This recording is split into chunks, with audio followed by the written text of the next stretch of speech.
할렐루야. 좋은 아침이 밝았습니다. 오늘도 예수님의 큰 은혜가 우리와 함께 할 줄 믿습니다. 여러분 저를 따라 한번 선포해 주십시오. 나는 예수님 때문에 힘이 넘칩니다. 기쁨이 넘칩니다. 평안이 넘칩니다. 우리가 말한 대로 될 줄로 믿습니다. 예수님 때문에 우리가 힘이 넘치고 기쁨이 넘치고 평안이 넘칩니다. 오늘도 그런 하루가 될 줄로 믿습니다. 제가 기도하고 함께 예배 가운데 나아갑시다. 사랑해 주님 감사합니다. 오늘 예수님 때문에 힘이 넘칩니다. 예수님 때문에 기쁨이 넘칩니다. 예수님 때문에 평안이 넘칩니다. 오늘 그 예수님을 만나는 이 아침 예배 가운데 함께 하셔서 응답 주시고 세임 주시고 주님과 함께 평안으로 걸어 나아가 승리하는 믿음의 백성들 되게 하여 주시옵소서. 예수님의 이름으로 기도드렸습니다. 아멘. 함께 하나님 말씀 보겠습니다. 사무엘상 17장 37절 말씀 보겠습니다. 사무엘상 17장 37절 말씀 다 같이 한 목소리로 합독하겠습니다. 시작. 또 다윗이 이르되 야훼께서 나를 사자의 발톱과 곰의 발톱에서 건져내셨은즉 나를 이 블레셋 사람의 손에서도 건져내시리이다. 사울이 다윗에게 이르되 가라, 야훼께서 나와 함께 계시기를 원하노라. 아멘. 네, 오늘은 실패의 횟수는 중요하지 않다. 실패의 횟수는 중요하지 않다라는 제목으로 하나님 말씀 증거하도록 하겠습니다. 다윗과 사울의 차이 우리가 어제 살펴봤죠.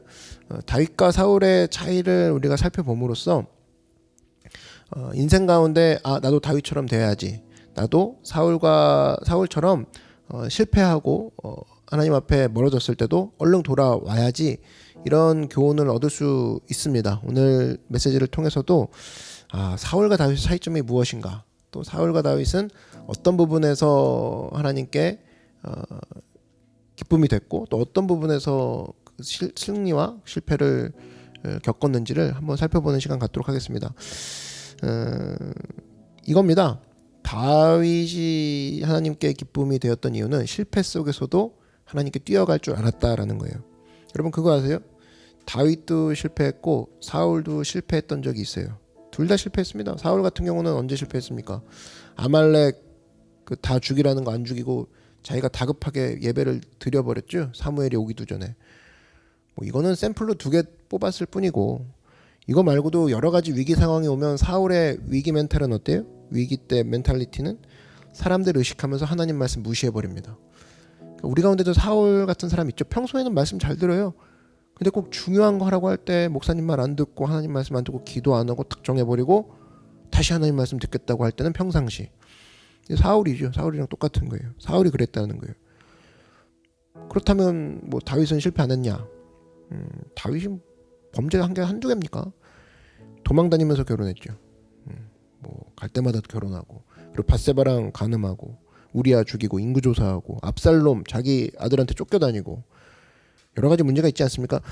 여러분 성경 안에서 실패한 개수만 바라본다 그러면은 다윗의 실패 개수가 훨씬 더 많아요. 다윗의 실패 횟수가 사울보다. 그런데 다윗과 사울의 결정적인 차이점이 뭔지 아십니까? 사울의 심령 속에는 말씀이 없었어요. 말씀이 없는 사람은 한 번 실패하잖아요. 그 자리에서 주저앉습니다. 그래서 사울이 몇 번 실패 안 했지만 주저앉은 이유가 바로 그거예요. 말씀이 없었기 때문에. 그러나 이 다윗은 달랐죠. 많은 실패에도 불구하고 일어날 수 있었다는 겁니다. 왜? 그 안에 생명이 있기 때문에. 말씀은 생명이라고 그랬잖아요. 말씀, 즉 생명이 그 안에 없는 사람은 한 번 넘어지는 것이 굉장히 치명타라는 거예요. 그러니까 사울이 실패하고 난 다음에 몇 번 실패 안 했어요. 근데 실패하고 나자마자 어떤 일이 벌어집니까? 자기 죽여달라고 그러고 자살해버리죠. 사무엘상 31장 같은 데 보면. 똑같은 맥락의 사람이 가룟 유다라고 생각합니다. 가룟 유다도 실패했죠. 베드로도 실패했습니다. 그럼 실패라는 측면에는 다를 게 없죠. 그런데 베드로는 실패하고도 지저분하게 예수님 막 부인하죠. 3번이나 부인하고 저주까지 하고. 근데 예수님이 오라니까 또 오고 금을 던지라니까 금을 던지고, 또 이 사람들보다 나를 더 사랑하느냐 그럴 때 날 죽여 그러지 않고 주님 내가 주를 사랑하는 줄 주님이 아시나이다. 내 양을 치라. 그럼 또 가서 뻔뻔하게 양을 치고. 왜 그래요? 중심에 말씀이 있기 때문에. 중심에 생명이 있기 때문에, 생명 있는 말씀이 있기 때문에 실패와 실수를 거듭해도 금방금방 일어날 수 있었다라는 겁니다. 저는 베드로의 인생이 다윗의 인생이랑 베드로와 다윗이 참 비슷한 게 많다고 생각해요. 실수투성이었지만 중심에 말씀이 있었다. 그래서 오늘 설교 제목과 같이 실패의 횟수가 중요하지 않습니다. 왜냐? 안에 생명이 있으면 일어나니까, 오뚜기처럼. 그러나 안에 생명이 없어요. 그러면 한 번의 넘어짐이 피 흘림으로 이어지고 치명적인 죽음으로 이어진다는 겁니다. 그래서 여러분들 시험이 왜 중요한지 아세요? 하나님이 우리를 사랑하시기 때문에 테스트를 종종 하죠. 시험을 종종 주십니다. 시험이 있을 때 그 안에 말씀이 있는 사람은 넘어졌다가도 일어나요. 근데 평소에 뭐 말은 되게 잘해요. 말은 되게 잘하고 태도도 좋아요. 근데 시험이 한 번 하는데 바로 넘어지고 못 일어나요. 그러면 하나님이 깨닫기 원하는 게 뭐겠어요, 이 사람에게? 아, 내가 그동안 생명의 말씀이 없었구나.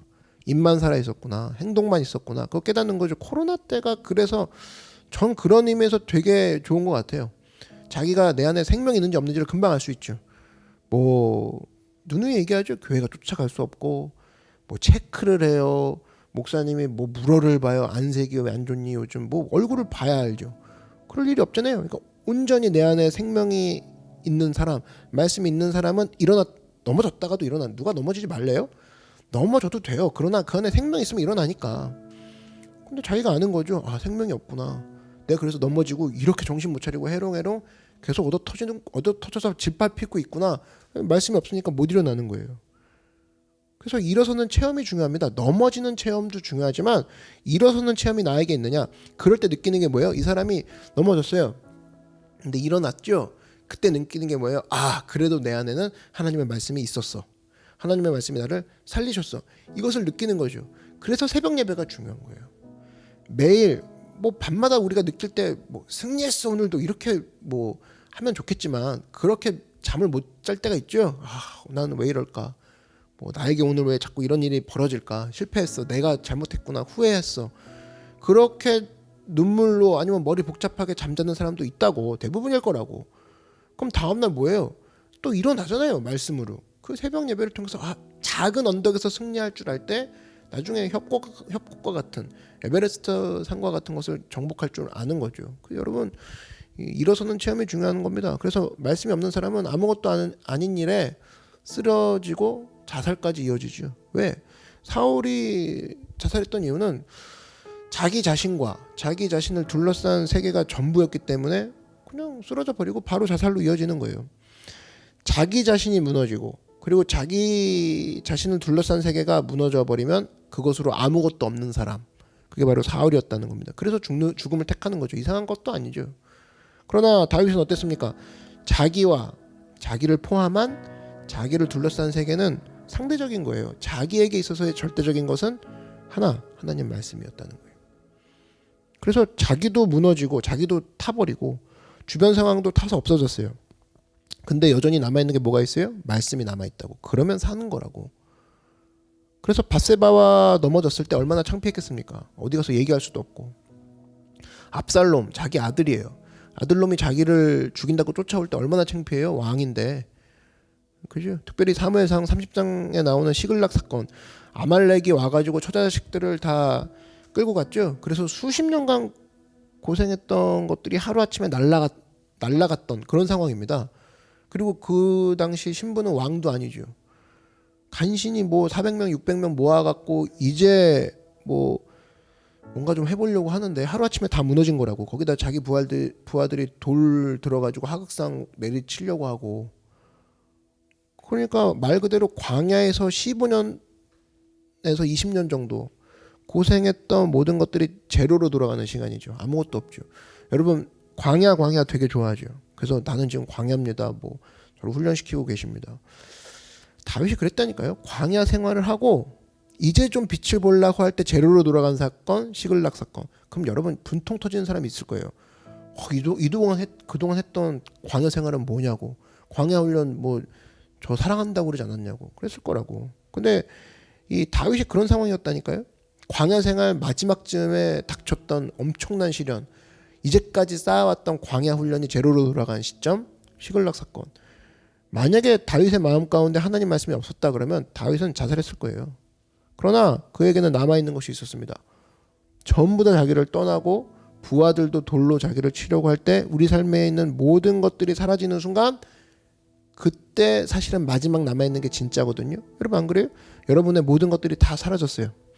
근데 끝까지 남아있는 뭐가 있어요. 그럼 그게 진짜 아니겠어요? 근데 다윗은 하나님 말씀이 남아있었다고. 그때 그가 했던 일이 뭐냐? 백성과 함께 울 기력이 없도록 소리 높여 울었습니다. 이건 억울해서 운 게 아니라 누굴 향해서 운 거예요? 하나님을 향해.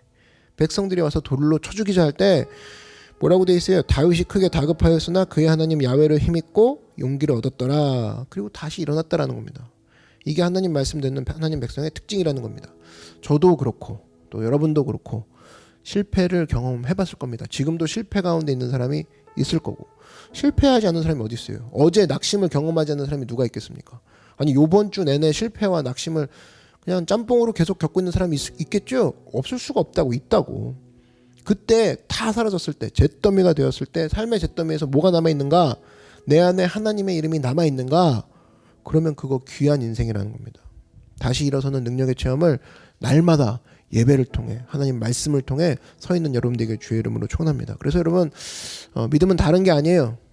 교회에 출석하고 뭐 성경 구절 외우고 선교 다니고 그런 거 교회 그게 믿음이 아니에요. 실패 순간 가운데 내가 하나님을 바라볼 수 있는 눈이 있느냐?